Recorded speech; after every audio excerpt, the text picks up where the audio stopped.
Alright, so day 10 with the character. Today we are going to be testing how good this modded character is with a little bit of a pet and gun build. So I went ahead and got a stacked character. She's got plenty of stuff to test, plenty of stuff to mess with. We're going to run a melee shield constantly so the Deathtraps will have it. We also have a bladed grog just so we can use it if we need to keep our health or stacks up. We've got the slag crossfire because the slag is nice, although Deathtraps will be applying slag on anything they can melee. We have a bone on for our elements. We have a legendary catalyst because that is the best one that I've found for this type of build that we're doing here, because it gives us an extra 80% mag size, 70% reload speed, extra slag chance just for anytime we shoot an enemy. It gives us 100% gun damage, 50% reload speed, and minus mag size, which is cancelled out mostly by this. Still drops our mag size down a little bit, but overall not too bad. And then it also gives us more stacks of close combat, which we can roll into Discord to get more gun damage and damage resistance from that as well. And then from there, Elemental Equilibrium, we have Sharing is Caring, so that they can have that. A little bit of melee for them, a little more health for them. I tried to avoid the 1-point wonders for Deathtrap because I'd rather him spend time actually dealing damage than standing there trying to like cast stuff, basically. We want him to take advantage of his melee shield as much as we can. And then from there, everything else is kind of just focused on guns. The character should deal a ton of damage overall, and it should be good. So we're going to test it against armor, we're going to test it against flesh, we're going to try to find a boss or two that Deathtrap will actually interact with, and then we'll just kind of give a brief overview of how it feels. Alright, I think Washburn Refinery is like the best place to really test against armor. It's all robots, it's all pretty good. With 90 stacks, we can still get a pretty decent amount of movement speed going, so that is super nice for us as well. My fire rate feels incredibly slow on the character, which is super weird. But with Discord active and everything that we have, our character chunks pretty well overall, I would say. And at the very least, we can go ahead and get more Deathtraps going, and they can have their damage and everything about that should be pretty good. So yeah, Discord, it does alright. I could probably run a B shield for the character, but I really just want them to be out here doing the most that they can. And they seem to be taking good advantage of it overall. Like, this does feel pretty good.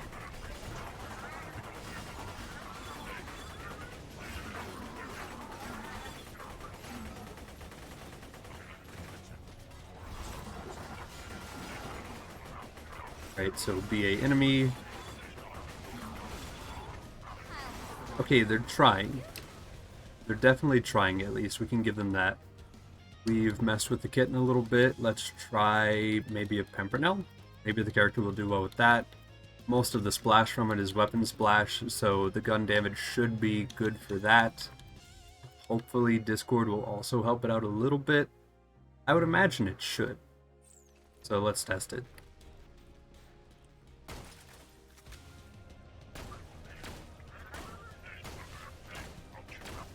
And of course, with the Pimpernel being the Pimpernel, it'll deal well, even if it didn't have the damage buffs going on. So it is pretty nice to see that, of course. And I think we get away with getting a lot of the kills here, just so that we can get more of our Deathtraps going.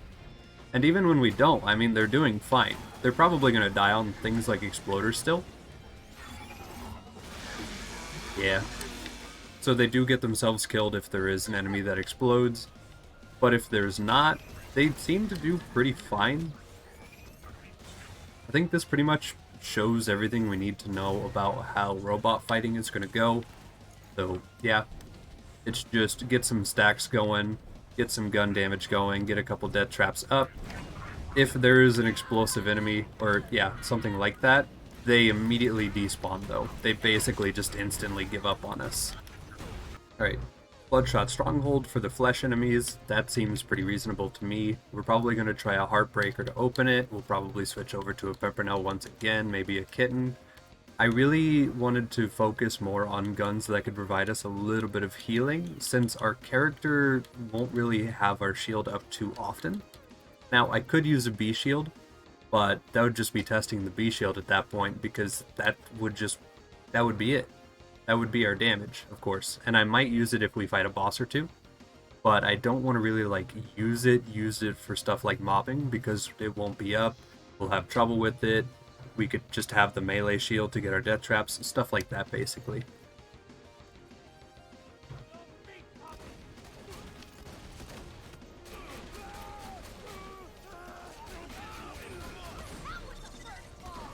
Okay.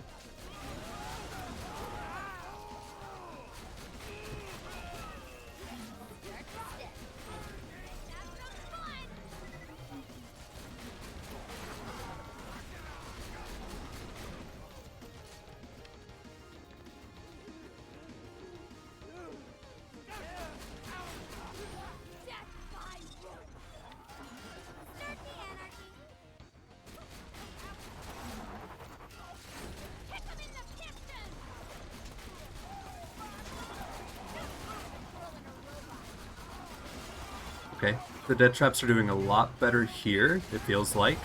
They're definitely getting a lot more damage in. Another thing that I really like about how they are treated is with elemental equilibrium, instead of make it sparkle, they actually keep whatever element you shoot them with first. And also, since we have so much slag potential, we really don't need to worry about shooting them with the wrong element ever, because we don't need to swap. We can just keep using the same element gun throughout everything that we do, and it feels pretty good. Alright, so far, up against like flesh enemies, this feels a lot better, I will say. They deal a lot of damage, it feels pretty good. The robots, not so much. It felt a little bit worse, but here it's definitely noticeable. Everything's pretty nice. I think the main issue is with elemental equilibrium. The corrosive modifier makes them deal a corrosive dot instead of getting more damage out with the melees. So they don't really get the element matching damage from it, but against fire, they do. That's all it really does. So it feels really good against flesh targets, so that is super duper nice. We've already figured out that we can't really get Deathtrap to melee any raid bosses, so this will be more of a test of the character's actual gun damage overall. So we're going to go ahead and switch to a B shield here. We're going to go ahead and put on our Amigo Sincero to break the faceplate. We'll put on a Sandhawk just so we can get that going, throw on a Shockbone. And then we're pretty much here just to see what the character can do against a boss if you were to do a gun and pet spec instead of just a melee spec. Alright, so slag out, with Deathtrap in the way. Faceplate is off. We're gonna go ahead and trigger Discord. Okay, so yeah, this is respectable. This is basically what you'd expect from like a legendary cat, probably, something like that. I could also run a Fibber. I think the character has some. I could also run a Lady Fist. The character already has those two.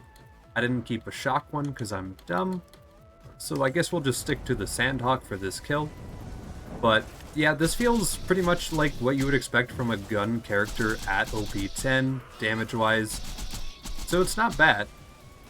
One really nice thing that I'm noticing right now is, since all of my shots have a chance to slag him, I really don't need to swap to a different weapon or throw grenades or stuff like that. I can really just focus on hammering down the DPS. I would say overall, this is totally just a gun character who has generic gun qualities, but the ability to just ignore shock, or the ability to ignore needing to slag things, is super duper nice.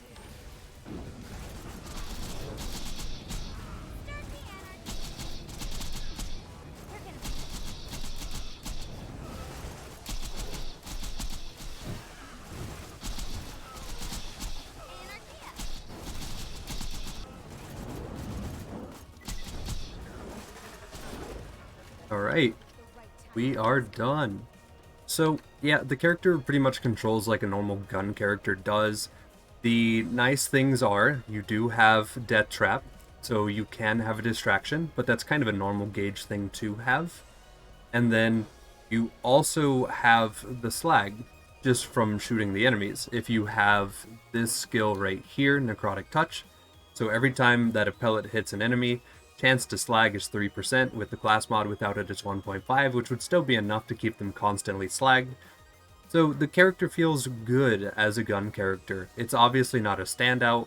This character is definitely built to be a melee character, but if you wanted to run guns, you could totally run guns. So yeah, that's pretty much it. Feels good. I'll probably do one more where I just review the mod as a total, like as a whole thing. And that'll be it. So thank you guys. Appreciate it.